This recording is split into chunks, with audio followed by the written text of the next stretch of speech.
Lesson 167. There is one life, and that I share with God. Hi there. How about mastering a new notion of death today and seeing where this new notion takes us? How about taking another step to dismantle the thought system based on fear, the thought system that the world taught us, and accept instead a thought system based on love, based on the love of God? That's what today's lesson 167 is about. There is one life, and that I share with God. Life is like the truth. There are no different kinds of life. And life does not have degrees. Life is what all that God created share. Like all of God's thoughts, life has no opposite. That's why there's no such thing as death. Everything God created shares His life. There is no death because an opposite to God does not exist. There is no death because the Father and the Son are one. In the world we see, it might look like there's something that's indeed the opposite of life, which we call death. But we've learned in previous lessons that the idea of death comes in many forms. It's the one idea that underlies all feelings that are not supremely happy. It's the alarm that triggers any response that is not characterized by perfect joy. Whenever we feel sorrow, loss, anxiety, suffering, pain, even when we feel a little tired or a slight discomfort or frown, those are the moments when we are acknowledging death and thereby denying that we live. We might think that death is something that happens to the body. But it's actually just an idea, and it doesn't really have anything to do with what is seen as physical. Death is just a thought in the mind. And so, it can be applied as the mind directs it. But for change to occur, the idea must be changed at its origin. Ideas leave not their source.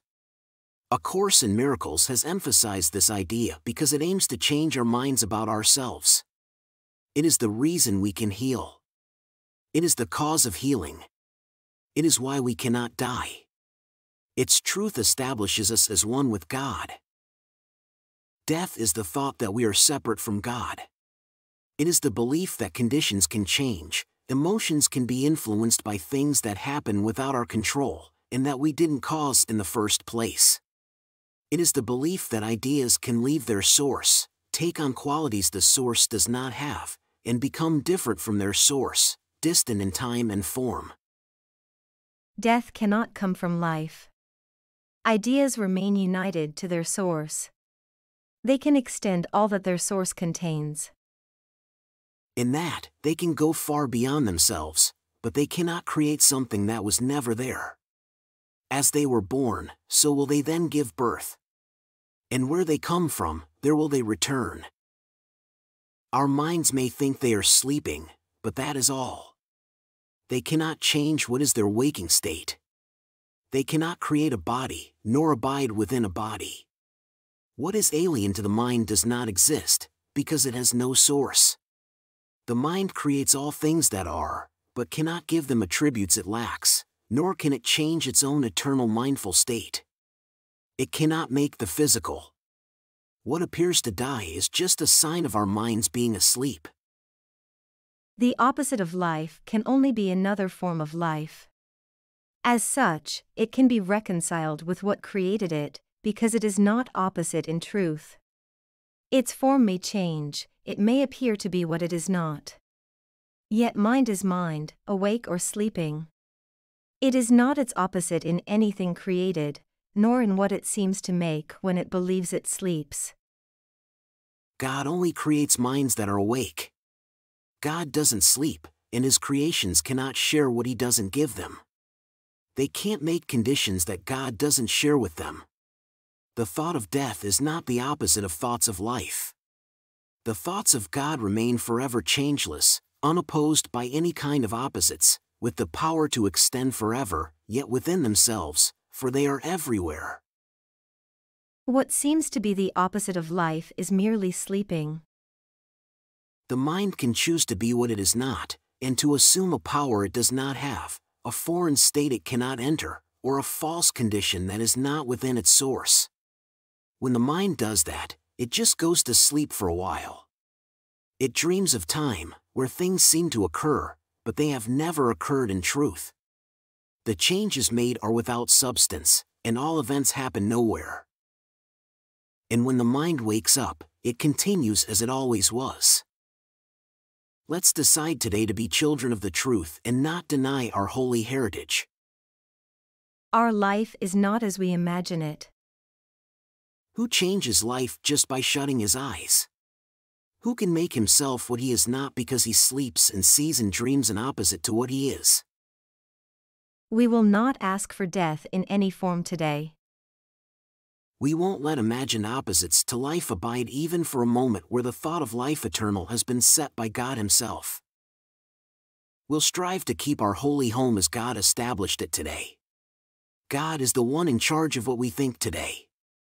In his thoughts, which have no opposite, we understand that there's just one life, and that we share it with him and all creation. He created it in a unity of life that can't be separated by death and can't leave the source of life from where it came. There is one life, and that I share with God. We share one life because we have one source.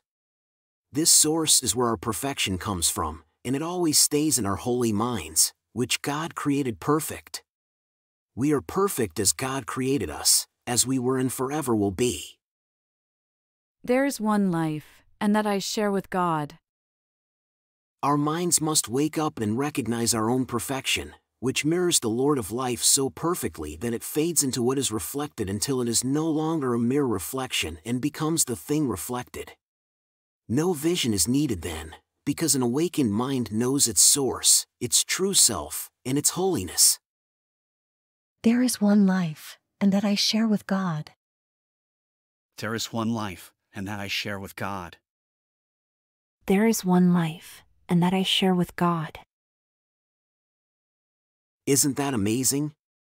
Don't you find it wonderful that there's only one life, and we share it with God, with all of creation, and with everyone's thoughts? God is all there is. God is love. Thus, love is all there is. Everything else is just an illusion, a collective hallucination we've created and found ourselves trapped in as we fall asleep. Our mind is so powerful that it manifested all this world we are currently perceiving in this state of dream. But that's indeed a dream. In the ultimate truth, it doesn't exist.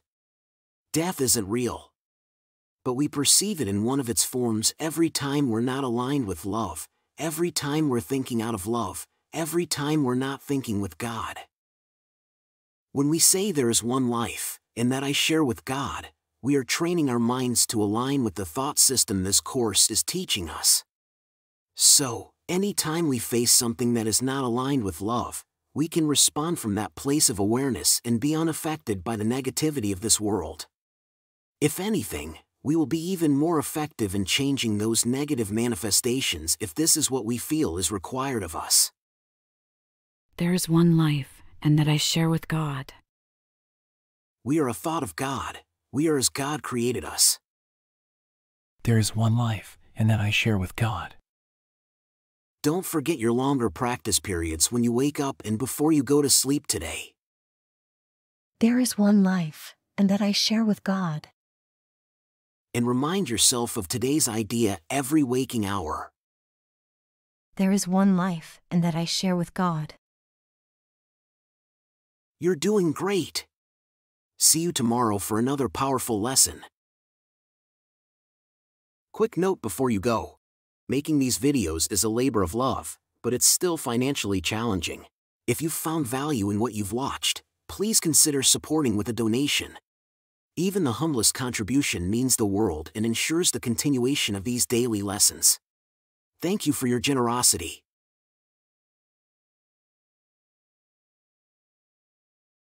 Did you enjoy the video and find it helpful? Please give it a like and leave a comment. And don't forget to subscribe and hit the notification bell. We have a new lesson every day. And if you've been with us for a while, please consider supporting the channel. There's a lot of love behind these videos. Check out the video description for more details.